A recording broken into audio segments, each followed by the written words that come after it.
வணக்கம். வணக்கம்.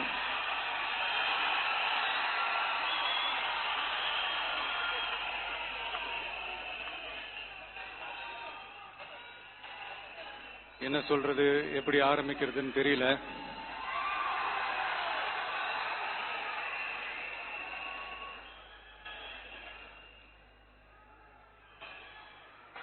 சினிமாவில் எப்படியாவது கஷ்டப்பட்டு வெற்றி அடையும்னு இருந்த ஒரு சாதாரண அசிஸ்டன்ட் டைரக்டருக்கு பிறந்த ஒரு பிள்ளையா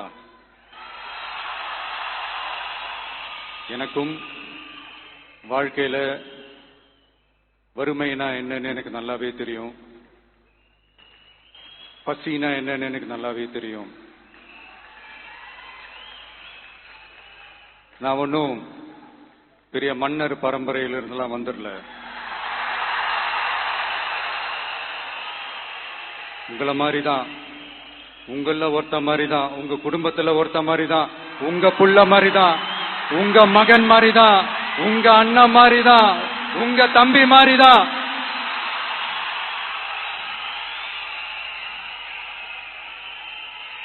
அப்படிதான் நான் உணர்றேன். நீங்களும் என்ன அப்படி நினைச்சதுனாலதான் சினிமாவில் எனக்கு ஒரு மிகப்பெரிய ஒரு இடத்த ஒண்ணு கொடுத்தீங்க. அதையெல்லாம் விட்டுட்டு உங்களுக்காக நன்றி கடன் செலுத்துறதுக்காக அரசியலுக்கு வந்த உங்க விஜய, இந்த விஜய, நீ வா விஜய், நாங்களா இருக்கோம், பாத்துக்கிறோம். விஜய் தம்பி நீ வா, நாங்க இருக்கோம்.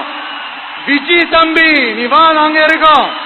அண்ணா நீ வாடா, நாங்களா இருக்கோம். நண்பா நீ வா நண்பா, நாங்களா இருக்கோம் சொல்லி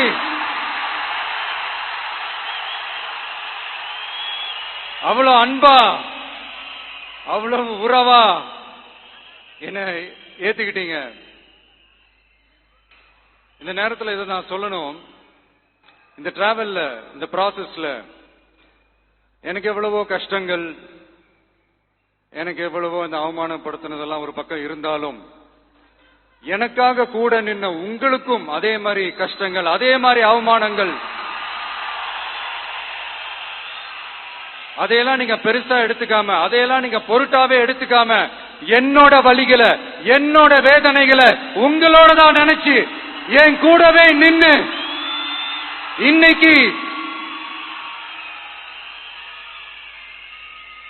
சி ஜோசப் விஜய் எனும் நான்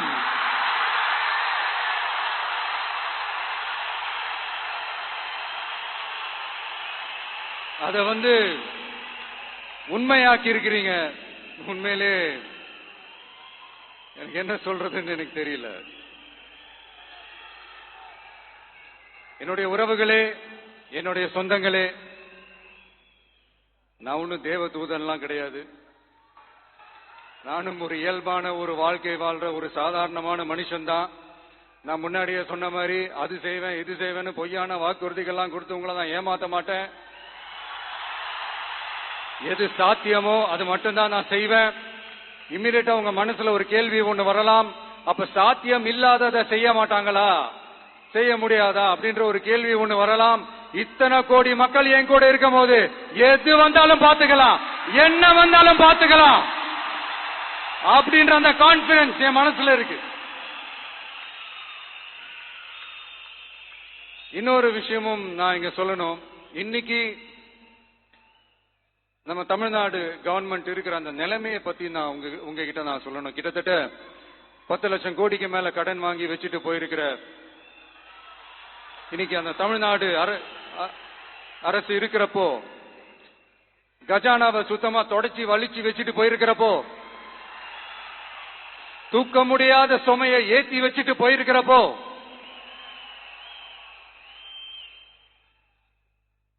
அப்படிப்பட்ட ஒரு நிலைமையில தான் இந்த பொறுப்பை நம்ம கையில எடுத்திருக்கிறோம்.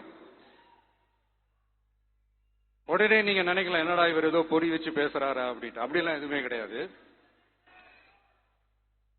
உள்ள போய் பார்த்தாதான் தெரியும் எது எந்த நிலைமையில இருக்குன்னு, என்ன இருக்கு என்ன இல்ல, எது எந்த நிலைமையில இருக்கு எது எந்த நிலைமையில இல்ல.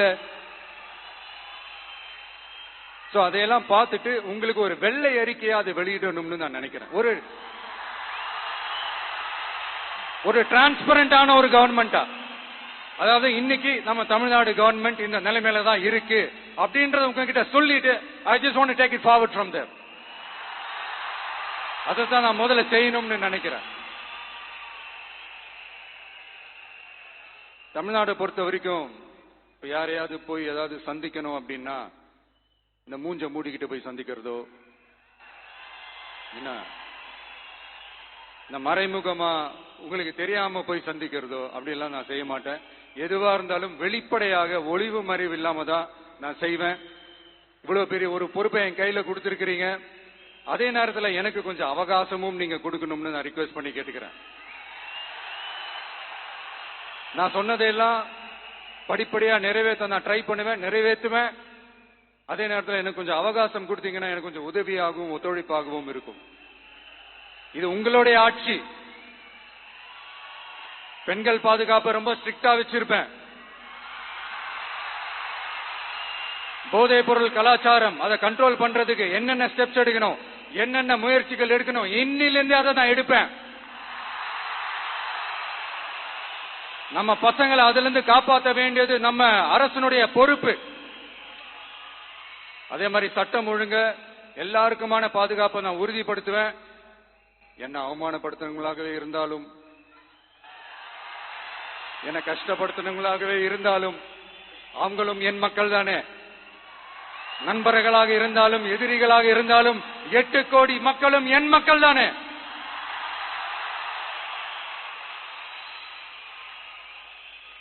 அது மாதிரி இந்த அடிப்படை விஷயங்கள், கல்வி, ரேஷன், மருத்துவம், குடிநீர், சாலை வசதி, பஸ் வசதி, இந்த மாதிரி விஷயங்கள்ல தான் என்னுடைய முதல் கவனம் செலுத்தணும்னு எனக்கு தோணுது. நான் முன்னாடியே சொன்ன மாதிரி மக்கள் பணத்துல இருந்து ஒரு பைசா கூட நான் தொட மாட்டேன்.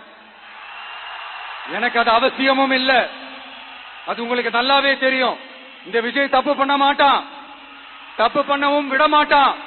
அது யாராக இருந்தாலும் சரி, என்னோட கவர்மெண்ட்ல என் கூடவே இருக்கிறவங்களாகவும் சரி விட மாட்டான். சப்போஸ் யாருக்காவது அப்படி ஒரு எண்ணம் மனசுல இருந்துச்சுன்னா, நம்ம ஜெயிச்சுட்டோம், ஒரு ஆட்டம் ஆடி பார்க்கலாம் அப்படின்ற எண்ணம் யாருக்காவது இருந்துச்சுன்னா இப்பவே இந்த நிமிஷமே அதை எரேஸ் பண்ணிருங்க.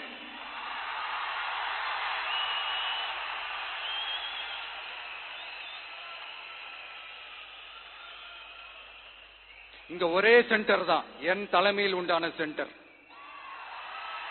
இந்த பக்கம் ஒரு சென்டர், இந்த பக்கம் ஒரு பவர் சென்டர், அங்க ஒரு பவர் சென்டர், அதெல்லாம் கிடையவே கிடையாது. இப்பவே சொல்லிடுறேன்.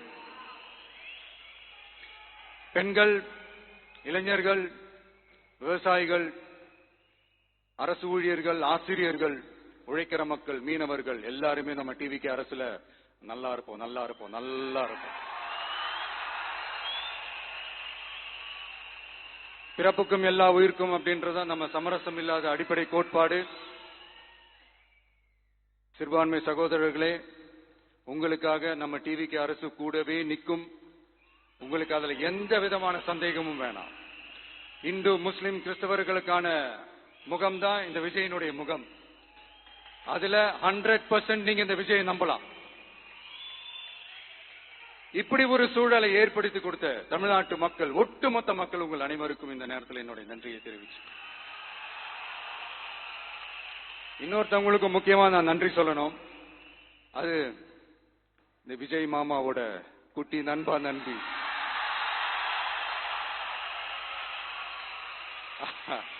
அவங்களாலதான் இது நடந்திருக்கு. உங்களுக்கு எப்படி நன்றி கடன் செய்யணும்? உங்களுக்காக உங்க ஃபியூச்சரை மைண்ட்ல வச்சுக்கிட்டு எல்லா நல்ல விஷயங்களையும் உங்களுக்காக இந்த விஜய் மாமா செஞ்சு கொடுப்பான். கான்பிடண்டா இருங்க. அதே மாதிரி இன்னொருத்தவங்களுக்கும் நான் முக்கியமா நன்றி சொல்லணும். உங்களை எப்படி நான் மறப்பேன்? நீங்க தான் என்னோட உயிராச்சு. தமிழக வெற்றி கழக தோழர்களே,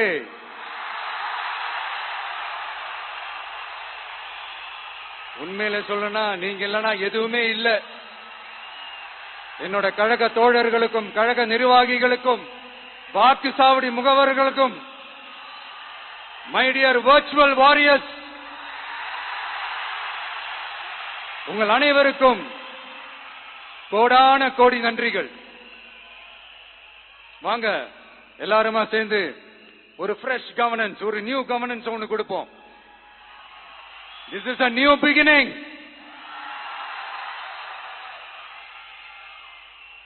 A new era of a real, secular, social justice starts now.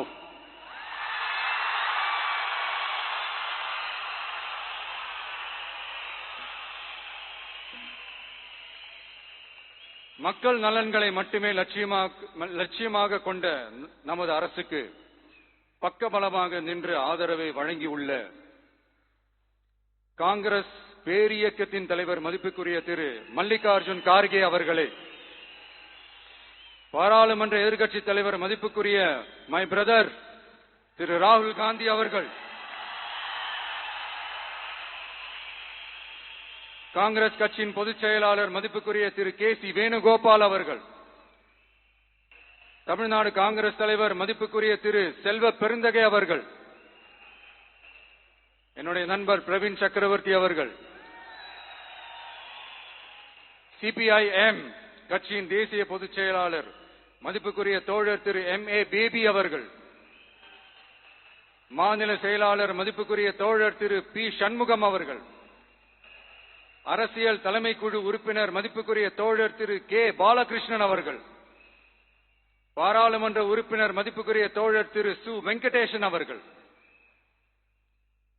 நமது அரசுக்கு ஆதரவு வழங்கியுள்ள விடுதலை சிறுத்தைகள் தலைவர் மதிப்பிற்குரிய அண்ணன் திரு திருமாவளவன் MP அவர்கள், நாடாளுமன்ற உறுப்பினர் மதிப்புக்குரிய திரு ரவிக்குமார் அவர்கள், சட்டமன்ற குழு தலைவர் மதிப்பிற்குரிய திரு வன்னி அரசு அவர்கள், சிபிஐ கட்சியின் தேசிய பொதுச் செயலாளர் மதிப்புக்குரிய தோழர் திரு டி. ராஜா அவர்கள், மாநில செயலாளர் மதிப்புக்குரிய தோழர் திரு M. வீரபாண்டியன் அவர்கள், முன்னாள் தமிழ்நாடு மாநில செயலாளர் மதிப்புக்குரிய தோழர் திரு ரா. முத்தரசன் அவர்கள், இந்திய யூனியன் முஸ்லிம் லீக் கட்சியின் தலைவர் மதிப்புக்குரிய டாக்டர் திரு காதர் மொய்தீன் அவர்கள், நாடாளுமன்ற உறுப்பினர் மதிப்புக்குரிய திரு நவாஸ் கனி அவர்கள், உங்க எல்லாரையும் வருக வருக என்று வரவேற்கிறேன். முக்கியமா இந்த மாதிரி நேரத்தில் எனக்காக நீங்க குரல் கொடுத்ததுக்கும், எனக்காக நீங்க சப்போர்ட் பண்ணி கூடவே நின்னதுக்கும் உங்க எல்லாருக்கும் இந்த நேரத்தில் என்னுடைய நன்றியை தெரிவிச்சுக்கிறேன். கான்பிடென்டா இருங்க, நல்லதே நடக்கும், வெற்றி நிச்சயம். மீண்டும் சந்திக்கும் வரை இல்ல மீண்டும் மீண்டும் சந்திப்போம். நன்றி, வணக்கம்.